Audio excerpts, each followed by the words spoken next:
काले मेघा पानी दे संस्मरण में लोक प्रचलित विश्वास और विज्ञान के द्वंद्व का चित्रण किया गया है। विज्ञान का अपना तर्क है और विश्वास का अपना सामर्थ्य है। इनकी सार्थकता के विषय में शिक्षित वर्ग असमंजस में है।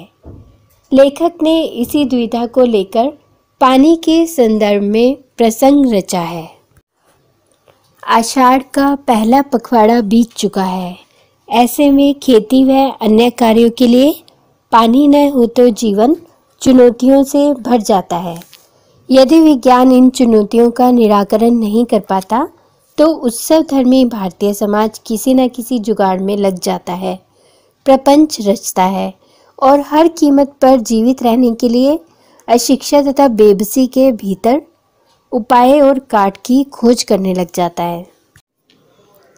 लेखक बताता है कि जब वर्षा की प्रतीक्षा करते करते लोगों की हालत खराब हो जाती है, तब गांव में नंग धड़ंग किशोर शोर करते हुए कीचड़ में लौटते हुए गलियों में घूमते हैं। ये 10-12 वर्ष की आयु के होते हैं तथा सिर्फ जांघिया या लंगोटी पहनकर गंगा मैया की जय बोलकर गलियों में चल पड़ते हैं। जयकारा सुनते ही स्त्रियां व लड़कियां छज्जे व बारजों से झांकने लगती हैं। इस मंडली को इंद्रसेना या मेंढक मंडली कहते हैं। ये पुकार लगाते हैं, काले मेघा पानी दे गुड़धानी दे, गगरी फूटी बैल पियासा, काले मेघा पानी दे। जब यह मंडली किसी घर के सामने रुककर पानी की पुकार लगाती थी तो घरों में सहेज कर रखे पानी से इन बच्चों को सर से पैर तक तर कर दिया जाता था। ये भीगे बदन मिट्टी में लोट लगाते तथा कीचड़ में लथपथ हो जाते। यह वह समय होता था जब हर समय लोग गर्मी में भून कर त्राही त्राही करने लगते थे। कुएं सूखने लगते थे। नलों में बहुत ही कम पानी आता था। खेतों की मिट्टी में पपड़ी पड़कर जमीन फटने लगती थी। लू के कारण व्यक्ति बेहोश होने लगते थे। पशु पानी की कमी से मरने लगते थे। लेकिन बारिश का कहीं नामो निशान नहीं होता था। जब पूजा पाठ आदि विफल हो जाती थी तो इंद्रसेना अंतिम उपाय के तौर पर निकलती थी और इंद्र देवता से पानी की मांग करती थी। लेखक को यह समझ नहीं आता था कि पानी की कमी के बावजूद लोग घरों में कठिनाई से इकट्ठा किए हुए पानी को इन पर क्यों फेंक देते हैं। लेखक स्वयं मेंढक मंडली वालों की उम्र का था। वह आर्य समाजी था तथा कुमार सुधार सभा का उपमंत्री था।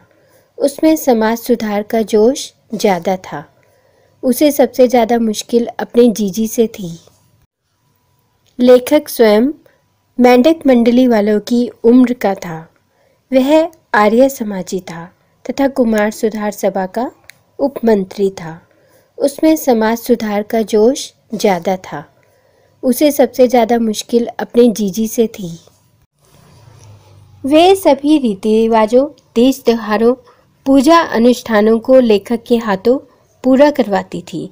जिन अंधविश्वासों को लेखक समाप्त करना चाहता था वे ये सब कार्य लेखक को पुण्य मिलने के लिए करवाती थी।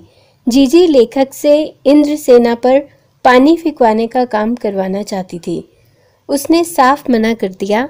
जीजी ने कांपते हाथों व डगमगाते पांवों से इंद्रसेना पर पानी फेंका। लेखक जीजी से मुंह फुलाए रहा। शाम को उसने जीजी की दी हुई लड्डू मटरी भी नहीं खाई। पहले उन्होंने गुस्सा दिखाया, फिर उसे गोद में लेकर समझाया। उन्होंने कहा कि यह अंधविश्वास नहीं है। यदि हम पानी नहीं देंगे तो इंद्र भगवान हमें पानी कैसे देंगे। यह पानी की बर्बादी नहीं है, यह पानी का अर्ध्य है। दान में देने पर ही इच्छित वस्तु मिलती है। ऋषियों ने दान को महान बताया है। बिना त्याग के दान नहीं होता। करोड़पति 2-4 रुपए दान में दे दे तो वह त्याग नहीं होता। त्याग वह है जो अपनी ज़रूरत की चीज़ को जन कल्याण के लिए दे। ऐसे ही दान का फल मिलता है। लेखक जीजी के तर्कों के आगे पस्त हो गया, फिर भी वह अपनी जिद पर अड़ा रहा। जीजी ने फिर समझाया कि तू बहुत पढ़ गया है, वह अभी भी अनपढ़ है। किसान भी 30-40 मन गेहूं उगाने के लिए 5-6 सेर अच्छा गेहूं बोता है। इसी तरह हम अपने घर का पानी इन पर फेंक कर बुआई का काम करते हैं। इसी से शहर, कस्बा, गांव पर पानी वाले बादलों की फसल आ जाएगी। हम बीज बनाकर पानी देते हैं, फिर काले मेघा से पानी मांगते हैं। ऋषि मुनियों ने भी यह कहा है कि पहले खुद दो, तभी देवता चौगुना करके लौटाएंगे। यह आदमी का आचरण है जिससे सबका आचरण बनता है। यथा राजा तथा प्रजा सच है। गांधी जी महाराज भी यही कहते हैं। लेखक कहता है कि यह बात 50 साल पुरानी होने के बावजूद आज भी उसके मन पर दर्ज है। अनेक संदर्भों में ये बातें मन को कचोटती हैं। हम देश के लिए क्या करते हैं? हर क्षेत्र में मांगें बड़ी बड़ी हैं, पर त्याग का कहीं नाम निशान नहीं है। आज स्वार्थ एकमात्र लक्ष्य रह गया है। हम भ्रष्टाचार की बातें करते हैं, परंतु खुद अपनी जांच नहीं करते। काले मेघ उमड़ते हैं, पानी बरसता है, परंतु गगरी फूटी की फूटी रह जाती है। बैल प्यासे ही रह जाते हैं। यह स्थिति कब बदलेगी, यह कोई नहीं जानता।